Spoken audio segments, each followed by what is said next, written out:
نحمده ونصلي ونسلم ونبارك على سيدنا رسوله الحبيب الكريم وعلى آله وصحبه أجمعين. أما بعد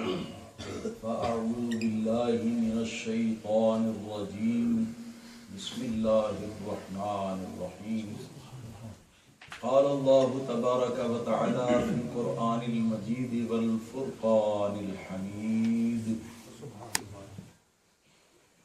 أولئك كتب في قلوبهم الإيمان وأيدهم بروح منه صدق الله العظيم.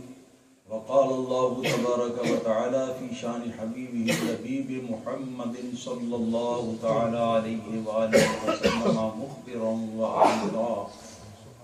إن الله وملائكته يصلون على النبي يا أيها الذين آمنوا صلوا عليه وسلموا تسليما. اللهم صل على سيدنا ومولانا محمد وعلى آل سيدنا ومولانا محمد وبارك وسلم.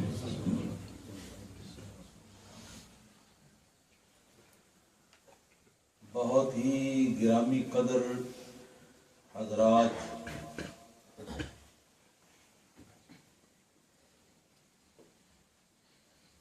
بفضلہ تعالی آج اس جامعۃ النور میں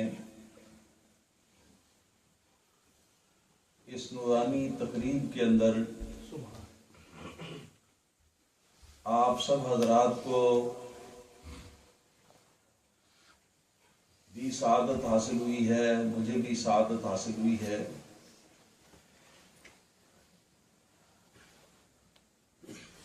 آج کا موضوع دو شخصیتیں تھیں جن میں سے اول و اکبر شخصیت یعنی حضرت مجدد الفسانی رضی اللہ تعالی عنہ کا تذکرہ مبارک مجھ سے پہلے بیان ہوا، اور اس کے بعد اب امام اہل سنت مجدد دین و ملت اعلی حضرت عظیم البرکت مولانا شاہ احمد رضا خان قادری بریلوی رحمۃ اللہ تعالی علیہ کا کچھ ذکر خیر کرنے کے لیے اس بندہ عاجز کو حکم دیا گیا ہے۔ اللہ تعالی اپنا خصوصی کرم فرمائے ہم سب پہ، اور اپنے ان پیاروں کی روحانی توجہات ہم گناہگاروں کی طرف منعطف فرمائے،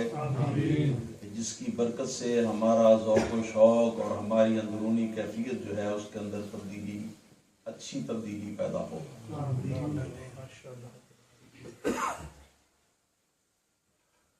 یاد رکھیں کہ اعلی حضرت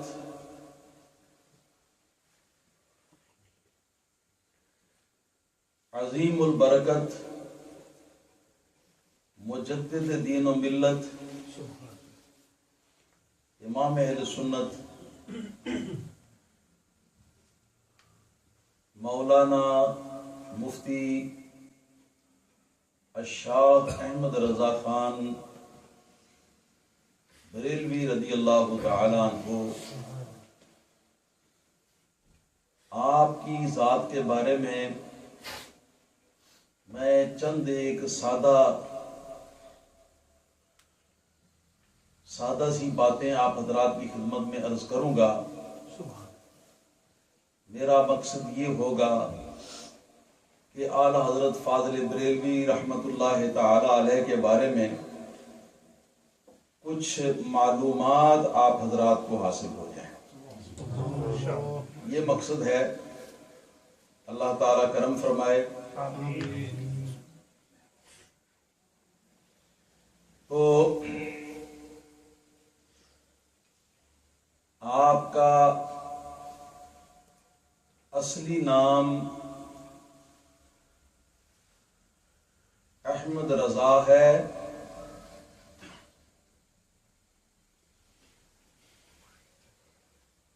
آپ کے والد گرامی کا نام مولانا مفتی نقی علی خان ہے،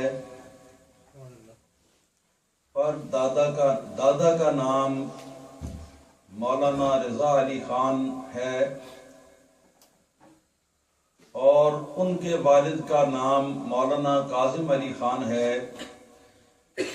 اور مولانا کاظم علی خان جو ہیں ان کے والد کا نام شہزادہ محمد اعظم خان ہے،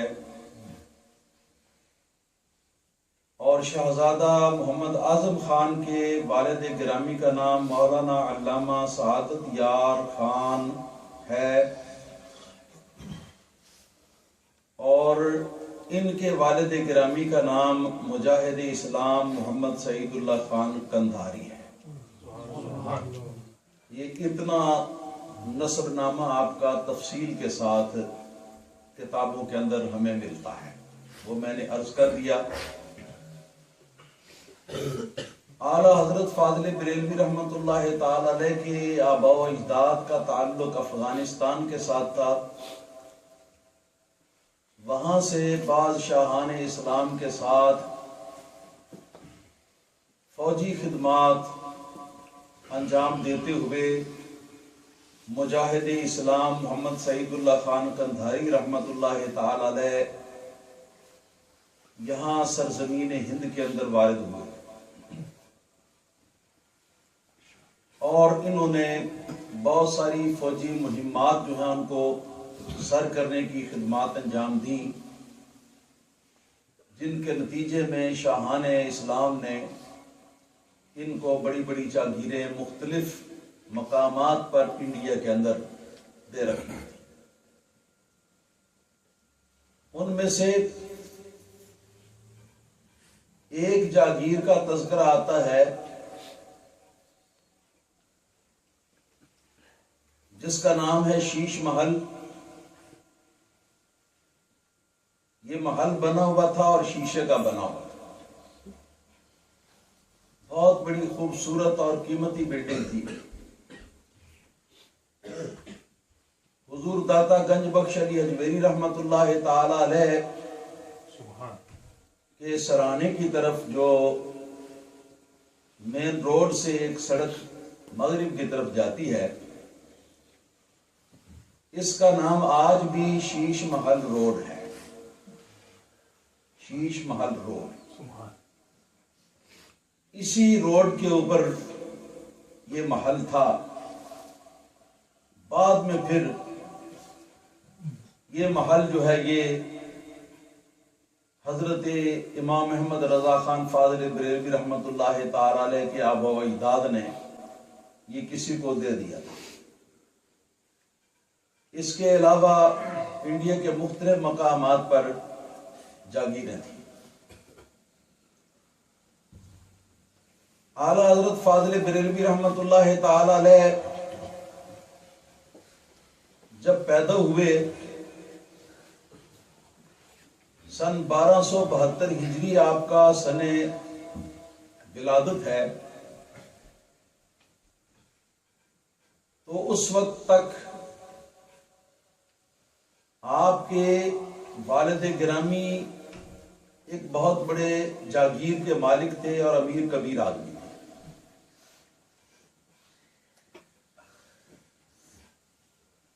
سن 1272 میں اعلیٰ حضرت فاضل بریلوی رحمت اللہ تعالی علیہ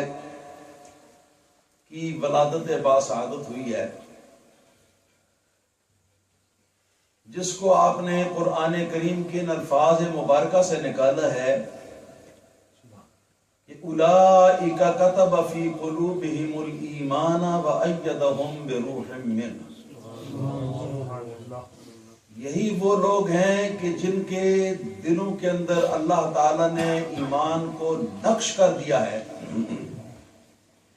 اور اپنی طرف سے ایک خصوصی پاور کے ذریعے اللہ تعالیٰ نے ان کو قوت دی ہے، اللہ تعالیٰ نے ان کو طاقت دی ہے۔ قرآن کریم کی اس حصے سے فاضل بریلوی رحمۃ اللہ تعالی علیہ نے خود اپنی تاریخ ولادت جو ہے وہ نکالی ہے۔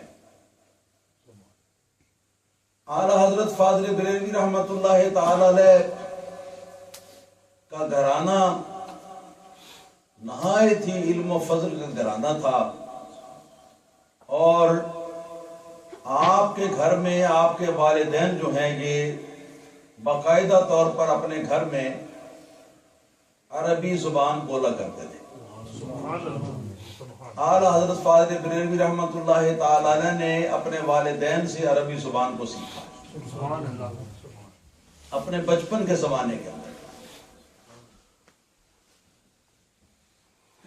اور 4 برس کی عمر میں اعلیٰ حضرت فاضل بریلوی رحمۃ اللہ تعالی علیہ نے قرآن پاک جو ہے وہ پڑھ کر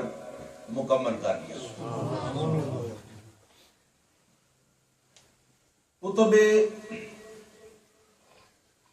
تذکرہ میں یہ بات بھی پڑھی ہے کہ اعلیٰ حضرت فاضل بریلوی رحمۃ اللہ تعالی علیہ ابھی بچے تھے کہ آپ کو آپ کے والد گرامی مسجد کے اندر، مسجد مکتب کے اندر جو معلم تھے، استاد تھے قرآن پاک پڑھانے والے، ان کے پاس پیش کرنے کے لیے لے گئے کہ یہ صاحبزادہ اس کو قرآن پاک پڑھا دیں۔ چنانچہ اعلیٰ حضرت فاضل بریلوی رحمۃ اللہ تعالی علیہ نے قاعدہ بغدادی، پرانے لوگ جانتے ہیں ایک بغدادی قاعدہ ہوتا تھا پرانے زمانے میں، میں نے بھی اسی سے قرآن مجید شروع کیا تھا۔ میرے دادا جان محترم نے مجھ کو یہ قاعدہ بغدادی پڑھایا تھا۔ یہ قاعدہ بغدادی جو تھا اس کا آغاز ہوا تو استاد صاحب نے کہا کہ میں آگے آگے پڑھتا ہوں اور آپ میرے پیچھے پیچھے بولتے جائیں۔ آپ استاد کی خدمت میں عرض کرنے لگے کہ حضور یہ مجھے اس کا کچھ حصہ آتا ہے، بہتر ہے کہ میں خود پڑھوں اور آپ سنتے جائیں، جہاں غلطی ہو وہاں آپ مجھ کو بتا دیں۔ تو آپ نے یہ قاعدہ بغدادی جو ہے اس کو پڑھ کے سنانا شروع کیا، مگر آپ کو پتہ ہے کہ حروف تہجی میں آخری لائنوں میں جا کے ایک لام الف لا پرانے زمانے کے قاعدوں میں آیا ہے،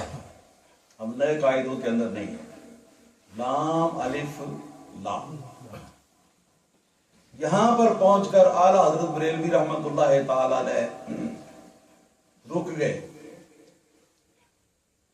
اور عرض کرنے لگے کہ استاد محترم یہ لام بھی ہم نے پہلے پڑھ لیا اور الف بھی ہم نے سب سے پہلے پڑھ لیا، تو اب یہ لام الف لا یہاں پر کس وجہ سے لایا گیا ہے؟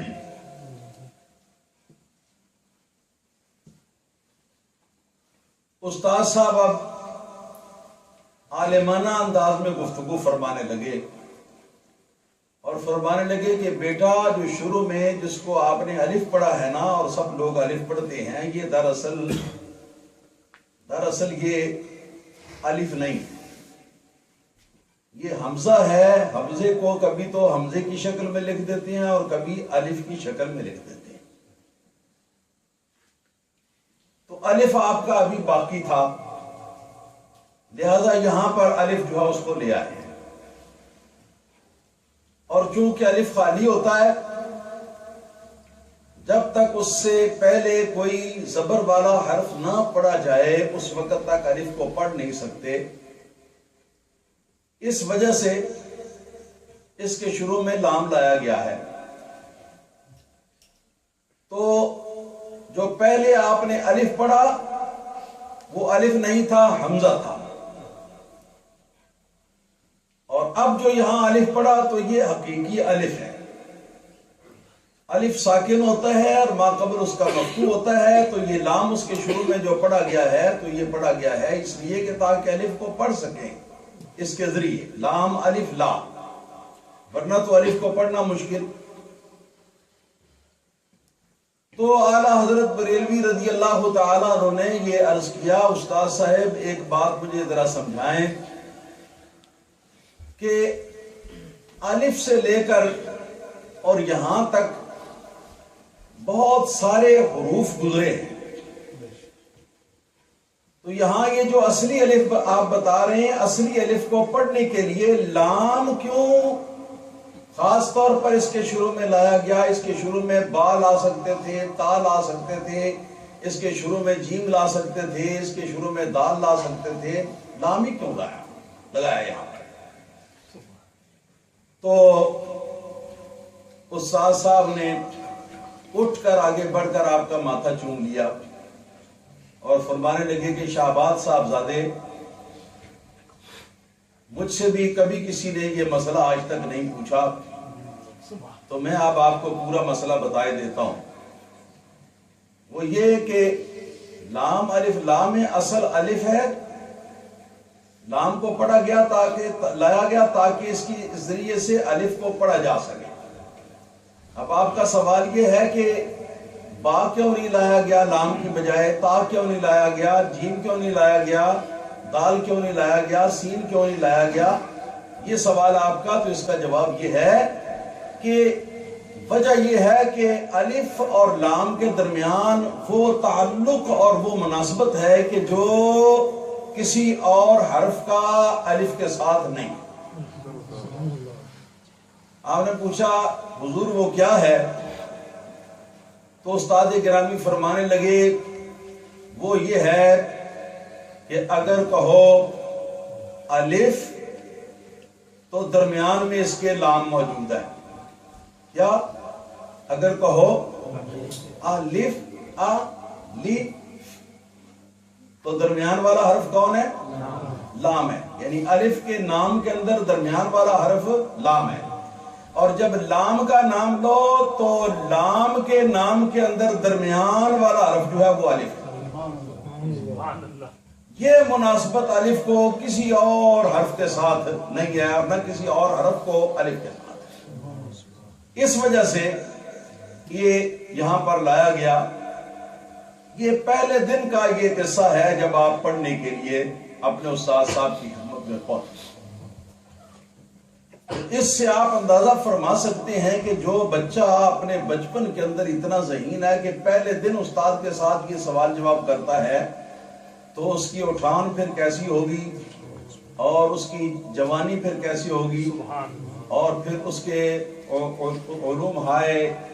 بے گراں جو ہے وہ کس انداز کے ہوں گے اور کس طریقے کے ہوں گے. 4 برس کی عمر میں اعلیٰ حضرت فاضل بریلوی رحمۃ اللہ تعالی علیہ نے قرآن مجید ناظرہ پڑھ کر ختم کر دیا. اس کے بعد درس نظامی شروع ہوا تو اپنے والد گرامی سے زیادہ حصہ درس نظامی کا آپ نے پڑھا. بعض کتابیں کچھ اور اساتذہ سے بھی پڑھی جو کہ آپ کے والد گرامی کے مدرسے کے اندر درس نظامی کی تعلیم دینے پر مقرر تھے. سن 1286 کے اندر اعلیٰ حضرت فاضل بریلوی رحمۃ اللہ تعالی علیہ 13 برس 10 ماہ اور 5 روز کی عمر کے اندر فارغ التحصیل ہوئے. اور فارغ التحصیل ہونے کے فوراً بعد والد گرامی نے آپ کو ایک مسئلہ لکھنے کے لیے دیا، فتویٰ لکھنے کے لیے. تو آپ نے سب سے پہلا فتویٰ بھی اسی دن لکھا. اور یہ ذہن میں رہے کہ یہ فتویٰ جو تھا یہ اس سوال سے متعلق تھا کہ اگر کسی کے کان میں دودھ ڈال دیا جائے، کسی خاتون کا کان کے اندر دودھ ڈال دیا جائے، تو کیا اس سے وہ اس کی دودھ کی ماں بن جائے گی یا نہیں بنے گی؟ سوال یہ رضاعت کا مسئلہ جو ہے یہ اعلیٰ حضرت فاضل بریلوی رحمۃ اللہ تعالی علیہ نے 13 برس 10 ماہ اور 5 روز کی عمر کے اندر آپ نے یہ لکھا، اور جب اپنے والد گرامی کو دکھایا تو والد گرامی اتنے خوش ہوئے کہ فرمانے لگے کہ اب فتویٰ بیٹا تم ہی لکھا کرو، میں اور کام کروں گا۔ ہاں البتہ یہ ہے کہ کچھ دنوں تک یہ جو فتویٰ لکھو وہ مجھے دکھا لیا کرو، تاکہ اگر کہیں ضرورت ہو اصلاح کرنے کی تو میں اس کی اصلاح کرا دیا کروں۔ اس طرح اعلیٰ حضرت فاضل بریلوی رحمۃ اللہ تعالی علیہ کی عمر شریف 13 برس 10 ماہ اور 5 روز کی تھی جبکہ فتوے کا قلم دان آپ کے سپرد کیا گیا۔ آپ کی قوت حافظہ اور قرآن کریم کے حفظ کرنے کا بڑا عجیب واقعہ ہے کہ جس وقت سوالات ڈاک میں آیا کرتے کہ فلاں مسئلے کے بارے میں ہمیں جواب دیجئے، فلاں مسئلے کے بارے میں جواب دیجئے، تو اعلیٰ حضرت کے جب شروع میں وہ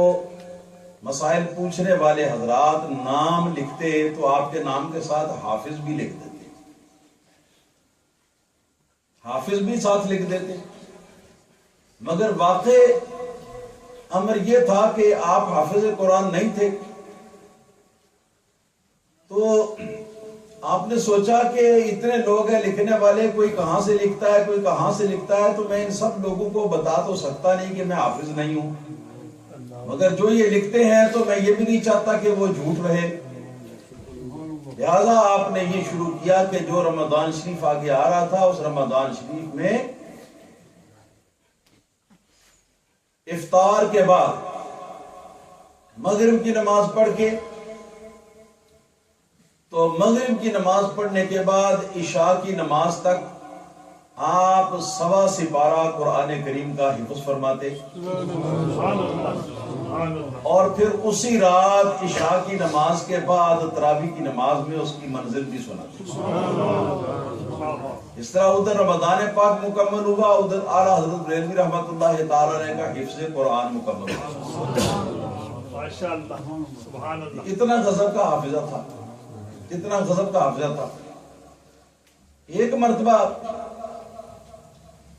کہیں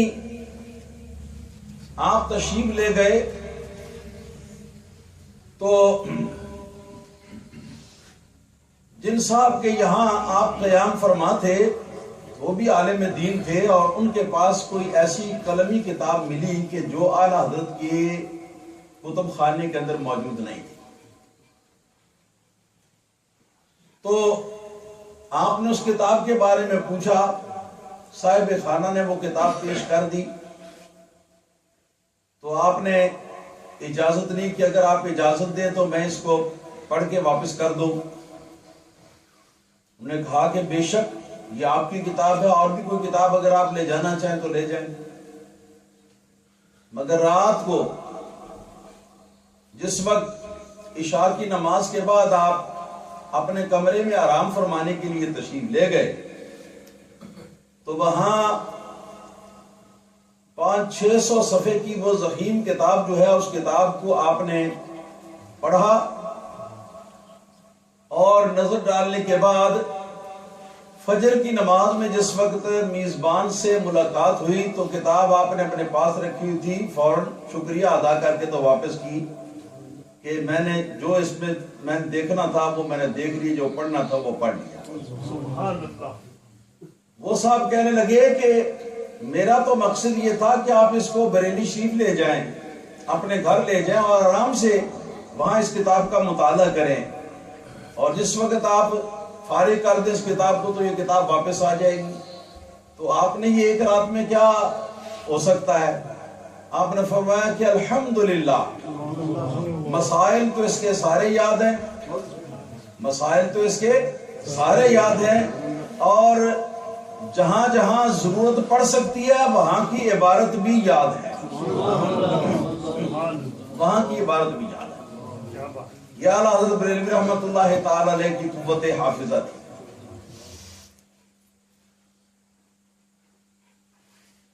اس کے بعد سن 1294 ہجری میں اعلیٰ حضرت بریلوی رحمۃ اللہ تعالی علیہ اپنے والد حضرت مولانا علامہ مفتی نقی علی خان بریلوی رحمۃ اللہ تعالی علیہ کے ہمراہ ان کے پیر خانے میں حاضر ہوئے، جو کہ مارہرہ مطہرہ میں تھا۔ مارہرہ شریف مشہور گدی ہے انڈیا کے اندر، اعلیٰ حضرت کے والد گرامی کا وہ پیر خانہ تھا۔ تو وہاں اعلیٰ حضرت رضی اللہ تعالیٰ عنہ کو ساتھ، اعلیٰ حضرت رضی اللہ تعالیٰ عنہ کو والد گرامی ساتھ لے گئے، اور جس وقت حضرت شاہ آل رسول قادری رضی اللہ تعالی عنہ سے ملاقات ہوئی، تو ملاقات ہوتے ہی سب سے پہلے انہوں نے یہ کام کیا کہ اعلیٰ حضرت فاضل بریلوی رحمۃ اللہ تعالی علیہ کو تصوف کے 12 طریقوں میں خلافت دی، اور کہا کہ آپ کو مشقت یا ریاضت کرنے کی ضرورت نہیں ہے، آپ کا سارا مسئلہ پہلے ہی ٹھیک ہے، آپ صرف یہ برکت کے لیے لے جائیں۔ تو ان 12 طریقوں میں، جو کہ 12 سلسلے تھے روحانی، ان کے اندر سند عالی جو ہے یہ طریقہ اویسیہ کی تھی، کہ طریقہ اویسیہ میں نبی کریم صلی اللہ تعالی علیہ وسلم سے لے کر اعلیٰ حضرت بریلوی رحمۃ اللہ تعالی علیہ تک درمیان میں کل 3 واسطے آتے تھے، سلسلہ اویسی۔ اس کے بعد اگلے سال یعنی سن 1295 ہجری میں اعلیٰ حضرت بریلوی رحمۃ اللہ تعالی علیہ اپنے والد گرامی رحمۃ اللہ تعالی علیہ کے ہمراہ پہلی مرتبہ حج کے لیے حجاز مقدس حاضر ہوئے۔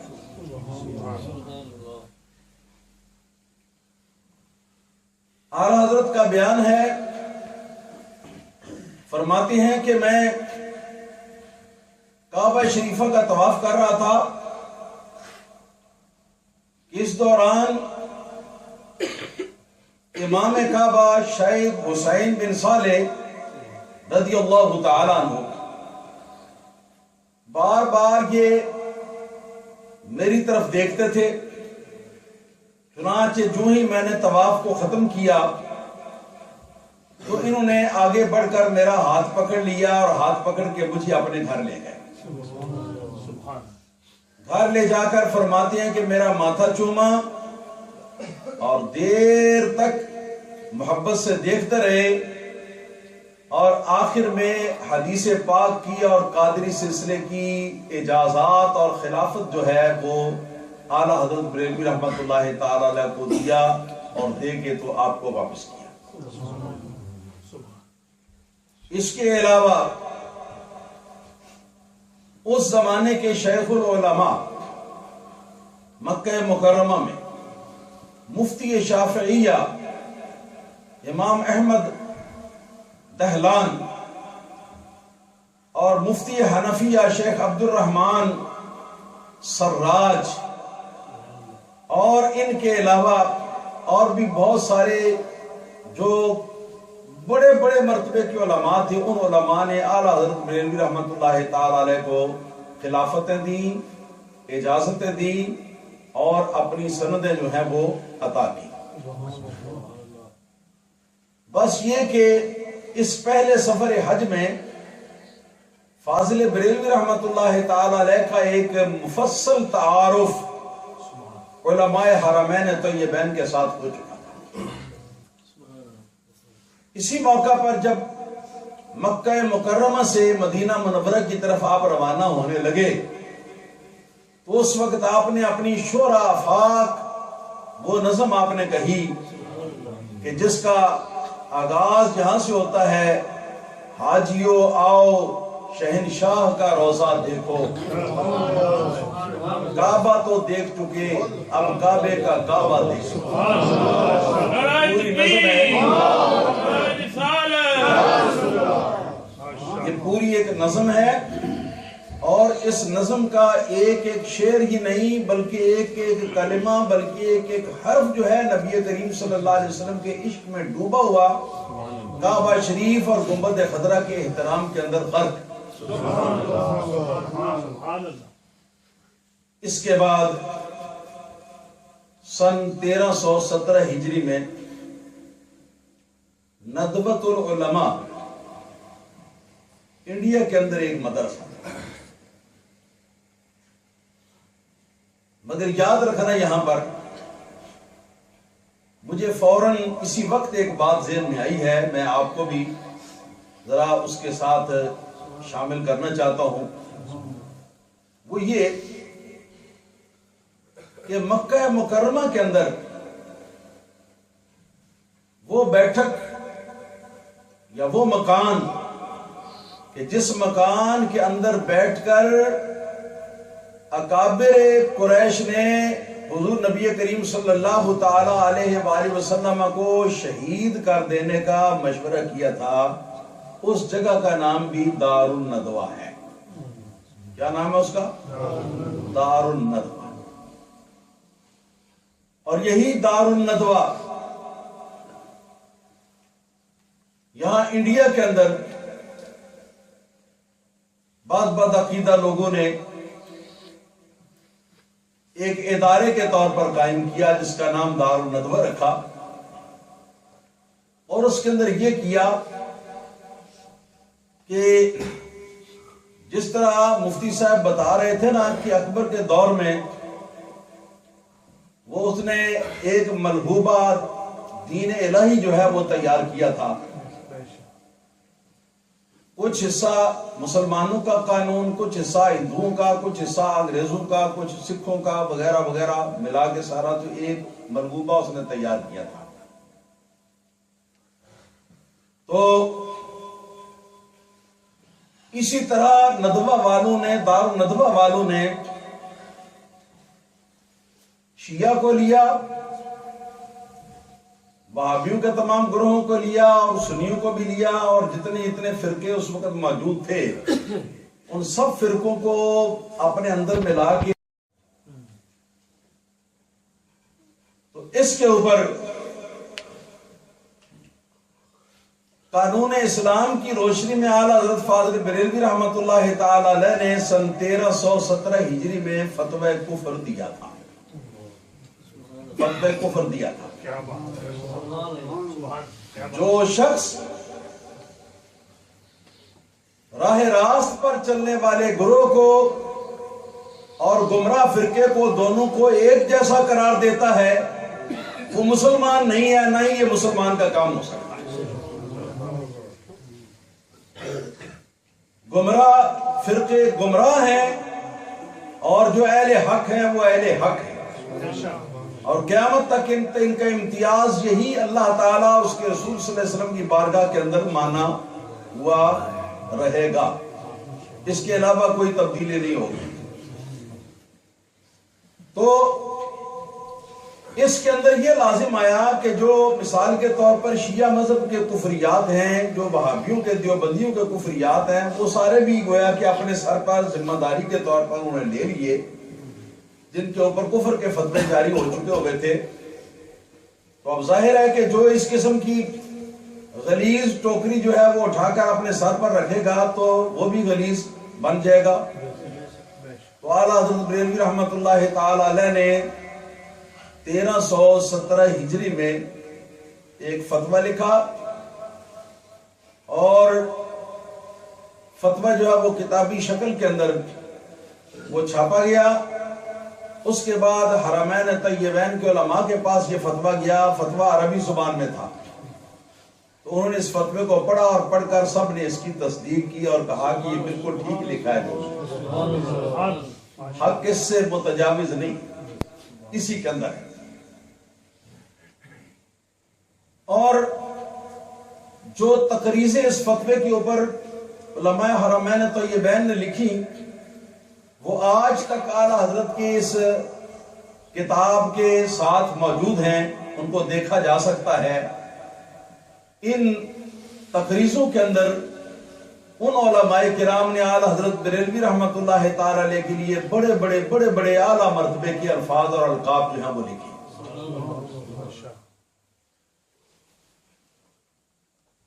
اور اب انڈین نیشنل کانگریس،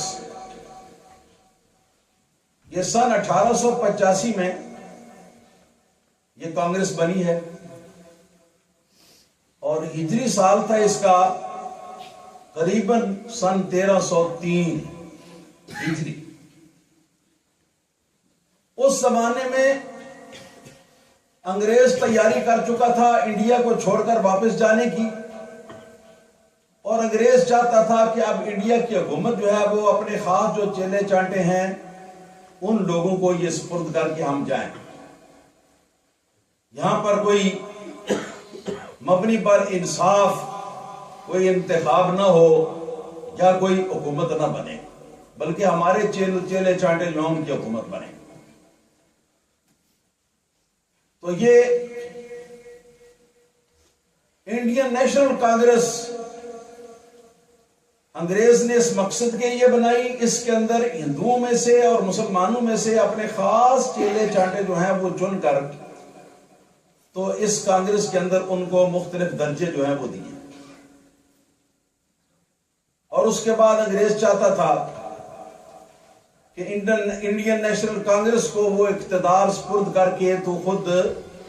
برطانیہ واپس چلا جائے۔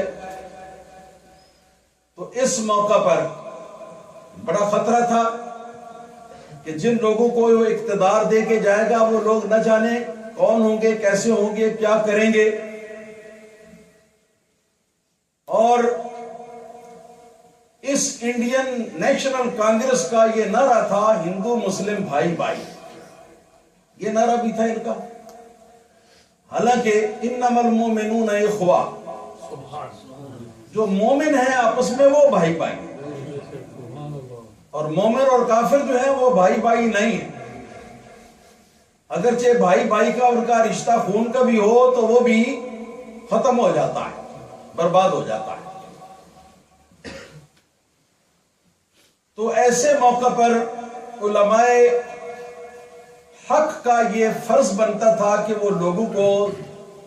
صحیح بات جو ہے وہ بتائیں اور لوگوں کو صحیح راستے کی ہدایت اور رہنمائی کریں۔ چنانچہ اس موقع پر جبکہ یہ خطرہ تھا کہ انگریز کے چیلے چاٹوں کو انڈیا کی حکومت دے کر انگریز رخصت ہو جائے گا، اعلیٰ حضرت فاضل بریلوی رحمۃ اللہ تعالی علیہ کے ایک مرید اور خلیفہ اور شاگرد جن کا نام قاضی عبد الوحید عظیم آبادی ہے، پٹنہ شہر کے اندر انہوں نے ایک بہت بڑے جلسے کا انتظام کیا، اور یہ جہاں تک میں جانتا ہوں انڈیا کے اندر دور اخیر کے اندر جو سیاسیات جو ہے وہ آئے ہیں سامنے، تو ان کے اندر یہ سب سے پہلی سنی کانفرنس ہے باقاعدہ، جس کا نام سنی کانفرنس تھا۔ یہ سن 1318 ہجری میں اور سن 1900 عیسوی میں یہ سنی کانفرنس کا اہتمام اعلیٰ حضرت کے خلیفہ اور اعلیٰ حضرت کے شاگرد نے کیا، جن کا نام مولانا علامہ قاضی عبد الوحید عظیم آبادی۔ پورے انڈیا سے یہاں علماء کو اور مشائخ اہل سنت کو بلایا، اور تاریخ ہمیں بتاتی ہے کہ اتنا بڑا اسٹیج لگایا گیا تھا کہ صرف اسٹیج کے اوپر کئی ہزار اکابر علماء اور اکابر روحانی شخصیتیں تھیں صرف اسٹیج کے اوپر، اور باقی جو اسٹیج کے علاوہ ہیں وہ علاوہ۔ اس موقع پر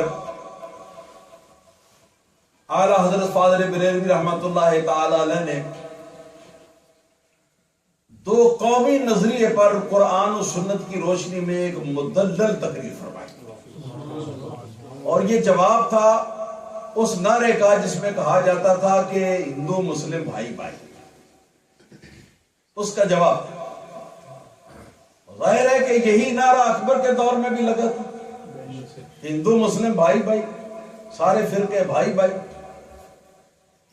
تو اس زمانے کے اندر حضرت سیدی شیخ مجدد رضی اللہ تعالی عنہ نے اس کا توڑ کیا، بلکہ اس کو چکنا چور کر کے رکھ دیا،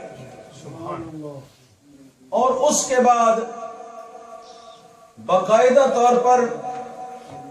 دو قومی نظریے کے موضوع پر قرآن و سنت کی روشنی میں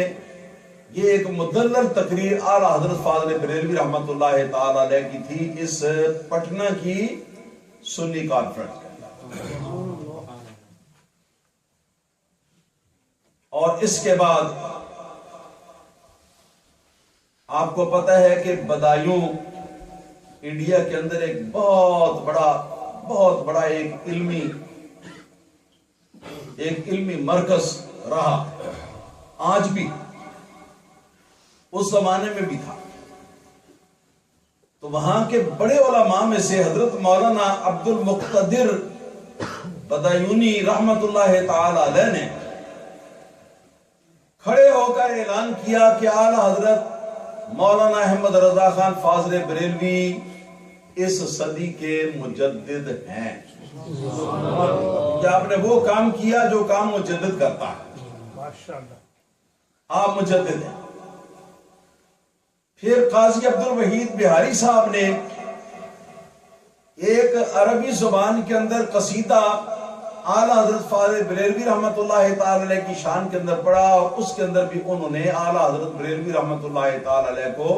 اس صدی کا مجدد قرار دیا۔ اور نہ صرف ان دو آدمیوں نے مجدد قرار دیا، بلکہ ہزاروں کی تعداد میں جو علماء اور روحانی مشائخ جو موجود تھے اسٹیج کے اوپر، ان سب نے اس کی تائید کی، سر ہلا کر اس کی تائید کی، اور سبحان اللہ مرحبا مرحبا کہہ کر اس کی تائید کی۔ پھر اس کے بعد تو اعلیٰ حضرت فاضل بریلوی رحمت اللہ تعالی علیہ کے لیے 4 القاب ایسے بن گئے جیسے کہ کوئی چیز کسی چیز کا لازمہ یا لازمی حصہ ہوتی ہے آپ کے نام کے ساتھ۔ نمبر 1 اعلیٰ حضرت، نمبر 2 عظیم البرکت، نمبر 3 امام اہل سنت، اور نمبر 4 مجدد دین و ملت۔ یہ 4 القاب تھے کہ جو ہر شخص آپ کو خط لکھنے والا یا آپ کو مخاطب کرنے والا شخص جو ہے یہ آپ کے لیے استعمال کرتا ہے۔ اس سے آگے معاملہ بڑھا تو نتائج اس کے پوری انڈیا کے اندر پھیل چکے تھے۔ انڈیا کی غالب اکثریت انڈیا کے مسلمانوں کی جو اہل سنت و جماعت کہلاتے ہیں، وہ اس ہندو مسلم بھائی بھائی والے نظریے اور انڈین نیشنل کانگریس کا جو نظریہ تھا اس نظریے کو یہ مسترد کر چکے تھے اعلیٰ حضرت فاضل بریلوی رحمت اللہ تعالی علیہ کی مساعی جمیلہ اور آپ کی کوششوں کے نتیجے۔ اس کے بعد سن 1323 ہجری کے اندر فاضل بریلوی رضی اللہ تعالیٰ عنہ اپنے والد گرامی کی وفات کے بعد، وفات پہلے ہو چکی تھی والد گرامی کی، دوسری مرتبہ حج بیت اللہ کے لیے آپ تشریف لے گئے حجاز مقدس۔ اور آپ کے اس سفر کی بہت ساری خصوصیات ہیں، ان میں سے پہلی خصوصیت تو یہ ہے کہ مولانا شیخ کریم اللہ مدنی رحمت اللہ تعالی علیہ جو اعلیٰ حضرت کے خلفاء میں سے تھے اور مدینہ منورہ رہتے تھے، تو وہ فرماتے تھے کہ علماء یہاں حجاز مقدس میں آتے ہیں اور کوئی شخص دھیان ہی نہیں دیتا ان کی طرف کہ یہ علماء ہیں یا کون ہیں، مگر فاضل بریلوی کی عجیب شان ہے کہ ان کے پاس حرمین طیبین کے اعلیٰ درجے کے علماء جو ہیں وہ دوڑ دوڑ کر آتے ہیں اور اس میں اپنے لیے شرف سمجھتے ہیں، اپنے لیے اس کے اندر اپنے لیے فضیلت سمجھتے ہیں۔ تو ایک تو یہ کہ علماء حرمین طیبین کا اعلیٰ حضرت فاضل بریلوی رضی اللہ تعالیٰ عنہ کی ذات اقدس جو ہے اس کے اوپر اپنی نگاہیں جو ان کو مرکوز کرنا اور آپ کو اپنا بزرگ جو ہے وہ تسلیم کرنا۔ دوسرے نمبر پہ علماء اکابر مکہ مکرمہ جو ہیں ان کی یہاں اکثر و بیشتر مجالس سے مذاکرہ ہوتی تھی جن کے اندر مختلف پیش آمدہ مسائل جو ان کے اوپر جو بڑے بڑے اکابر علماء ہیں وہ عام علماء نہیں، وہ اپنی رائے دیتے، ہر ایک اپنی رائے دیتا اور بعد میں پھر وہ سب رائے جو ہیں ان سب رائے کو سننے سنانے کے بعد پھر اس کا ایک نتیجہ نکالتے اور اس کو فتوے کی شکل میں لکھتے۔ یہاں اس زمانے میں جب اعلیٰ حضرت بریلوی رحمت اللہ تعالی علیہ نے دوسری مرتبہ حج کیا ہے، یہاں نوٹ کے شرعی احکام کا مسئلہ جو ہے وہ جاری تھا۔ یہ جو روپے کا نوٹ ہوتا ہے نا، اور سعودی عرب میں ریال کہتے ہیں، یہ جو کاغذ کے نوٹ ہوتے ہیں، یہ کاغذ کے نوٹ جو ہیں ان کے شرعی احکام جو ہے وہ کیا ہے؟ مگر حیرت کی بات ہے کہ تمام اکابر علماء مکہ مکرمہ بیٹھے ہوئے ہیں اور غور و فکر کر رہے ہیں، مگر ان کو سمجھ میں نہیں آتا اور کسی نے آواز دی کہ اس کے بارے میں اگر کوئی قدیم علماء جو ہیں، پرانے علماء یا پرانے کسی معتبر ذخیرہ سے اگر کوئی رہنمائی مل جائے تو بڑی اچھی بات ہے۔ چنانچہ ان کو وہ رہنمائی نہیں ملی۔ اتفاق سے اتنے میں اعلیٰ حضرت بریلوی رحمت اللہ تعالی علیہ کو مدعو کیا گیا اسی مجلس کے اندر، اور یہ مسئلہ جب آپ کے سامنے پیش کیا گیا تو آپ نے اپنے علم کی تجوری کھول دی۔ یہ وہابیوں کے مولوی عبدالحی حسنی نے یہ جو ہے یہ اپنی کتابوں کے اندر یہ بات جو ہے یہ لکھی ہے کہ اپنے علم کی تجوری جو ہے وہ کھول دی، اور جن جن مسائل کی اور بھی علماء حرمین کو ضرورت تھی اور ان کا حوالہ تلاش کرنے کے باوجود ان کو نہیں ملتا تھا، فاضل بریلوی رحمت اللہ تعالی علیہ نے اپنی یادداشت سے کتب فتاوی کی عبارتیں پڑھ کر سنائی، اور خاص طور پر نوٹ کے مسئلے پر آپ نے فتح القدیر شرح ہدایہ کی عبارتیں جو ہیں جس وقت پڑھ کے سنائی تو وہ علماء حیران ہوئے، آشش کر اٹھے اور کہنے لگے کہ ایسے لگتا ہے کہ جیسے آج پہلی بار اس کتاب کے اندر یہ مسئلہ لکھا گیا ہے۔ کیا سینکڑوں بار اس کتاب کو ہم دیکھ چکے ہیں لیکن اس کے اندر ہمیں دکھائی نہیں دیا، مگر آج دیکھیے فاضل بریلوی نے اس کو واضح کر دیا ہے۔ تو یہ اعلیٰ حضرت بریلوی رحمت اللہ تعالی علیہ کے حوالے سے یہ ایک دوسری خصوصیت تھی۔ چنانچہ فاضل بریلوی رحمت اللہ تعالی علیہ نے وہیں پر مکہ مکرمہ میں بیٹھ کر کہ آپ نے ایک کتاب لکھی تھی کفل الفقیہ الفاہم فی احکام قرطاس الدراہم، یہ اس کا نام تھا، اور یہ کتاب آج بھی مارکیٹ کے اندر موجود ہے بفضل ہی تعالی۔ اس کتاب نے ان کے مشکلات کو حل کیا، اور اس کے علاوہ ایک خاص خصوصی بات اس سفر کے دوران کی یہ تھی کہ جس وقت وہابی مزاج کے مولویوں نے مکہ مکرمہ میں یہ دیکھا کہ اعلیٰ حضرت فاضل بریلوی رحمت اللہ تعالی علیہ کی طرف علماء حرمین طیبین لپکتے ہیں اور آپ کا وہ ادب کرتے ہیں اور آپ کی باتوں کا احترام کرتے ہیں، تو ان کو یہ بات برداشت نہ ہو سکی، لہذا انہوں نے شریف مکہ کے کانوں تک یہ بات پہنچائی کہ ہندوستان سے ایک عالم آیا ہے جو بد عقیدہ ہے، گمراہ ہے، اور اس کا عقیدہ ہے کہ نبی پاک صلی اللہ علیہ وسلم کو بھی اتنا ہی علم غیب حاصل ہے جتنا علم غیب اللہ کو حاصل ہے۔ ظاہر ہے یہ ایسی بات تھی کہ اس کو سن کر تو سر کھولنے لگا شریف مکہ کا کہ جیسا اللہ تعالیٰ کا علم غیب ہے، جتنا اللہ تعالیٰ کا علم غیب ہے اتنا ہی نبی صلی اللہ علیہ وسلم کا بھی علم غیب ہے۔ یہ احمد رضا ہندی یہ کہتا ہے۔ چنانچہ اس نے کبار علماء جو ہیں ان کی ایک میٹنگ بلائی، اور ان کی میٹنگ کے اندر اعلیٰ حضرت بریلوی رحمت اللہ تعالی علیہ کو بھی بلوایا اور حکم دیا کہ ہندی عالم رسول اللہ صلی اللہ علیہ وسلم کے علم غیب کے بارے میں آپ اپنا موقف ان تمام علماء کے سامنے بیان کریں تاکہ یہ اس کی تصدیق کریں یا تکذیب کریں۔ تو اعلیٰ حضرت فاضل بریلوی رحمت اللہ تعالی علیہ نے اس وقت محض اپنے حافظے سے کئی گھنٹوں پر مشتمل نبی کریم صلی اللہ علیہ وسلم کے علوم غیبیہ پر تقریر فرمائی، اور یہ بھی بتایا کہ جو شخص یہ عقیدہ رکھے کہ نبی پاک صلی اللہ علیہ وسلم کو بھی اتنا ہی علم غیب حاصل ہے جتنا اللہ تعالیٰ کو حاصل ہے، وہ شخص ہمارے نزدیک کافر و مشرک دائرہ اسلام سے خارج ہے۔ سرکار دو عالم صلی اللہ علیہ وسلم کا علم مبارک اللہ تعالیٰ کی علم کے مقابلے میں اتنا بھی نہیں ہے جتنا 7 سمندروں کے مقابلے میں ایک چڑیا جو کنارے پر سمندر کے بیٹھ کے اپنی پانی چونچ میں لے لیتی ہے، جتنا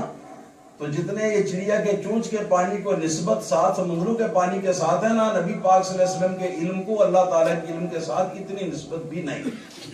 مگر اس کے باوجود اللہ پاک نے جو علم نبی کریم صلی اللہ علیہ وسلم کو عطا فرمایا ہے وہ ذات و صفات الہی کے علاوہ کائنات کے اسرار تکوینیہ، اور جب سے دنیا پیدا ہوئی ہے اور جب جنتی جنت میں جائیں گے، جہنمی جہنم میں چلے جائیں گے، میدان قیامت کے بعد ان 2 حدوں کے درمیان سارا تفصیلی علم اللہ پاک نے اپنے پیارے حبیب صلی اللہ علیہ وسلم کو دکھایا ہے، عطا فرمایا ہے۔ چنانچہ اس پر قرآن و سنت کی روشنی میں اعلیٰ حضرت فاضل بریلوی رحمت اللہ تعالی علیہ نے تقریر کرنا شروع کی۔ تقریر کرتے ہوئے بھی چند منٹ گزرے تھے کہ غصے سے بھرا ہوا جو شریف مکہ مکرمہ کا گورنر، اس زمانے میں شریف مکہ کہلاتا، گورنر جو ہے وہ چی بجوی ہو کر بیٹھا ہوا تھا، غصے کی حالت میں بیٹھا ہوا تھا، غصے میں بھر کر بیٹھا ہوا تھا۔ چنانچہ جو ہی اعلیٰ حضرت فاضل بریلوی رحمت اللہ تعالی نے چند منٹوں میں آپ نے علم غیب کے بارے میں اپنا نظریہ جو ہے اہل سنت و جماعت کا حضور کے علم غیب کے بارے میں بیان کیا، تو اب دیکھا گیا کہ اس شخص کا چہرہ جو ہے خوشی سے کھل اٹھا ہے، گورنر کا، شریف مکہ کا چہرہ خوشی سے کھل اٹھا ہے اور جھوم رہا ہے، اور پھر تو اس سے نہ رہا گیا اور اس کے منہ سے یہ الفاظ نکلے کہ اللہ یعطی بہاء لائل کلاب و یمنع، کہا کہ اللہ تعالیٰ تو غیب کا علم اپنے حبیب کو دیتا ہے اور یہ کتے روکنا چاہتے ہیں۔ یہ ان کے بارے میں کہا جنہوں نے شکایت لگائی۔ اور اس زمانے کے اندر جس وقت تقریر مکمل ہو چکی، مجلس مذاکرہ مکمل ہو گئی، کہ کبار علماء کرام جو ہیں ان میں سے کسی شخص کو اعلیٰ حضرت بریلوی رحمت اللہ تعالی علیہ کی کئی گھنٹوں پر مشتمل تقریر کے کسی لفظ پر، کسی حرف پر کوئی اعتراض نہ تھا، تو مجلس برخاست ہونے لگی۔ تو شریف مکہ نے یہ عرض کیا اعلیٰ حضرت کی خدمت میں کہ حضور یہ تو جتنا آپ نے بیان فرمایا بڑا اچھا بیان فرمایا، مگر بیان جو ہوتا ہے وہ کچھ یاد رہتا ہے، کچھ یاد نہیں رہتا۔ تو اگر آپ کرم فرمائیں تو اس مسئلے کے اوپر ہمیں آپ ایک جامع سی کتاب لکھ کر دیں، اور کتاب بھی عربی زبان۔ اعلیٰ حضرت فاضل بریلوی رحمۃ اللہ تعالی علیہ نے فرمایا کہ اس وقت بھی مجھے بخار تھا اور مجلس کی اہمیت کے پیش نظر میں آ گیا تھا، ورنہ میں کبھی بھی نہ آتا،